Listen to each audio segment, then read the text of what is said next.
Boas-vindas a esta nossa análise detalhada de hoje. Bom, a gente vai explorar agora como aquele poder oculto que vive ali bem debaixo do solo das florestas pode ser capturado e usado para revolucionar de verdade a agricultura orgânica. Vamos entender como extrair o que a natureza tem de melhor, tudo de um jeito super prático. Mas aí vem aquela dúvida fascinante. Será que dá mesmo para capturar a fertilidade de uma floresta virgem? Sabe, a princípio, muita gente acha que a riqueza de um ecossistema natural é algo impossível de se levar para uma propriedade agrícola comum. Só que a ciência mostra pra gente que o coração dessa fertilidade não está só na terra em si, mas sim naquela vida microscópica que mora lá.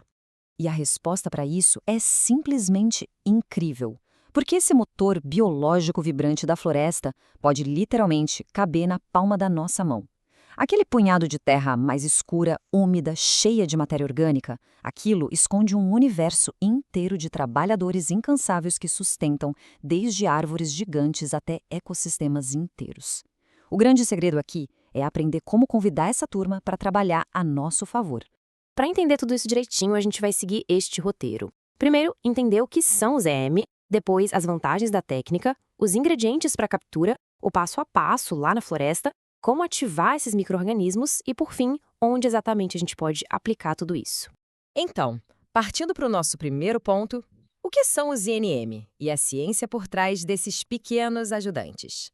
Pensem nos micro-organismos eficientes, que a gente chama carinhosamente de EM, como se fossem o fermento biológico definitivo. Eles são extraídos direto da terra intocada.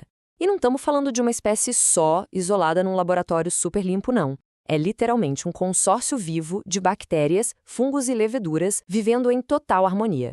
A gente está capturando uma comunidade inteira que já sobrevive num ambiente mais competitivo da Terra, o chão da floresta. E olha como a conexão entre o micro e o macro é fantástica. Essa vida microscópica não serve só para melhorar a terra de plantio, viu? Esses organismos têm uma capacidade impressionante de degradar celulose e produzir vitaminas e aminoácidos essenciais. Na prática, isso significa que eles podem até melhorar a digestão e a saúde imunológica de animais grandes, tipo gado ou até aves numa granja. É a vida minúscula abastecendo a saúde numa escala gigante. Certo. Entrando no nosso segundo ponto, as vantagens da técnica e por que esse método é tão revolucionário. O grande pulo do gato aqui é a independência. Qualquer pessoa consegue usar essa técnica. É super acessível, de baixíssimo custo e dá para preparar tudo ali mesmo e direto na propriedade. Ou seja, ninguém precisa sair correndo para comprar insumos caros em loja de agropecuária. É a ciência da natureza totalmente democratizada, pedindo só os materiais básicos e um pouquinho de paciência da nossa parte. O que nos leva à nossa terceira parte, os ingredientes para captura, reunindo o essencial. Acreditem ou não, o alimento principal para atrair esses micróbios não é nenhum produto químico super complexo. São coisas que a gente tem na despensa de casa.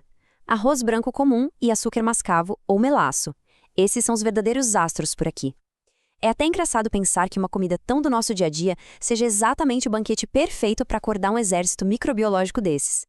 Mas atenção, porque a precisão nessa hora faz toda a diferença. Para a fase inicial, vamos precisar de exatos 700 gramas de arroz. Mais para frente, na hora da ativação, vamos precisar de energia pura, 100 ml de melaço ou 200 gramas de açúcar mascavo, dá até para usar 500 ml de garapa, aquele caldo de cana, sabe? Seguir essas medidas garante que a proporção de nutrientes fique perfeita e a taxa de sucesso da captura vai lá nas alturas. Chegamos ao quarto ponto, o passo a passo da captura, ou seja, a nossa jornada na floresta. Aqui, muito cuidado com esse primeiro passo, que é cozinhar o arroz. A água não pode de jeito nenhum ter cloro ou sal. Mas por que isso é tão importante? Bom, o cloro é colocado na água da torneira justamente para matar micro-organismos, né? Se a gente usar isso, vai acabar com o nosso alvo antes mesmo dele chegar perto. Aí o arroz precisa ficar firme, tá? Não pode virar uma papa. Depois de pronto, é só passar para um recipiente simples. Esse arroz preparadinho vai ser colocado de forma bem segura dentro de uma calha de bambu natural, servindo como uma isca irresistível. E o bambu é uma escolha super inteligente, viu? Como ele é um material orgânico e poroso, ele não assusta e nem atrapalha a vida natural em volta dele, bem diferente daqueles plásticos industriais que a gente vê por aí. Aí, já no meio de uma mata virgem bem fértil, começa o trabalho de campo de verdade. A gente precisa procurar uma área com bastante matéria orgânica acumulada no chão. Sabe aquela camada grossa de folhas secas, galinhos, tudo ali se decompondo? É a famosa serapilheira. É exatamente nela que a mágica acontece. O truque é afastar essa camada de folhas com bastante delicadeza, só no ponto exato onde a armadilha vai ficar. Depois, fazemos um corte pequenininho na terra e encaixamos a calha de bambu com a isca bem ali no buraco. E agora vem um detalhe crucial. A gente pega as raízes daquele pedaço de terra que tirou e coloca em cima do arroz, devolvendo logo depois toda aquela serapilheira rica por cima.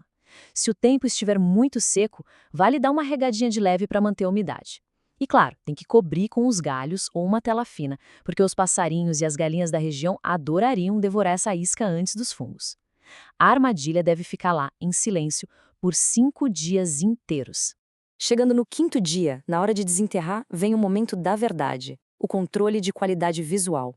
A isca vai estar cheia de colônias de fungos coloridos. E olha, é para comemorar bastante se aparecerem cores brancas e alaranjadas, porque esses são os nossos parceiros benéficos. Mas tem que ser implacável. Se tiver qualquer parte cinza ou preta, joga fora imediatamente. Isso é sinal de contaminação por coisa que não queremos. É a própria natureza usando um código de cores para garantir a nossa segurança. Então, vamos para a seção 5, como ativar os micro-organismos e despertar esse exército biológico. Depois de capturar esse arroz todo premiado, a gente precisa misturar isso numa solução líquida incrivelmente energética. A proporção mágica aqui é 500 gramas de açúcar mascavo puro para cada 5 litros de água bem limpa. Esse lote todo pode render uns bons 10 litros no final. Misturamos o arroz ali dentro e dividimos esse líquido em garrafas PET, que vão ficar fechadinhas descansando na sombra por 10 a 20 dias. O melaço ou o açúcar mascavo vira um combustível pesadíssimo para eles sobreviverem e se multiplicarem absurdamente. E muita atenção para uma regra de ouro absoluta nesta etapa. A mistura está extremamente viva. É igualzinho fazer um pão artesanal ou uma kombucha. Tem milhões de micro-organismos ali comendo açúcar e liberando um volume gigantesco de gás. Por isso, a cada 2 dias é obrigatório dar aquela abridinha de leve na tampa para soltar a pressão. Se a gente ignorar isso, bem, a garrafa de plástico pode estufar até explodir e criar uma sujeira monumental. Essa vida aí dentro precisa respirar. E finalmente chegamos à nossa 6ª e última sessão, onde usar os EM e suas aplicações por todo o ecossistema. Sinceramente, a versatilidade do que tem dentro dessas garrafas agora é de cair o queixo. Aquele punhadinho de terra se transformou num verdadeiro ouro líquido. Dá para recuperar solos degradados e turbinar o crescimento das plantas. Mas não para por aí. Dá para usar na purificação de água, no saneamento e até para tirar mau cheiro em criação de animais. Eles também aceleram demais o processo de compostagem, deixando o adubo riquíssimo muito mais rápido, além de servirem para a limpeza ecológica geral. Fica muito claro que um lote só dessa mistura levanta a saúde de praticamente cada nível de uma fazenda moderna. E a gente encerra essa nossa explicação de hoje com uma provocação bem interessante. Fica a reflexão sobre a velocidade com que esse batalhão de trabalhadores invisíveis, trazidos direto do coração da floresta, pode regenerar totalmente os ambientes locais. Quando a sabedoria intocada da Terra Virgem se alia a um pouquinho de observação e método, a gente acaba redefinindo por completo o nosso conceito de sustentabilidade orgânica. Muito obrigado por acompanhar mais esta jornada de aprendizado e até a próxima análise.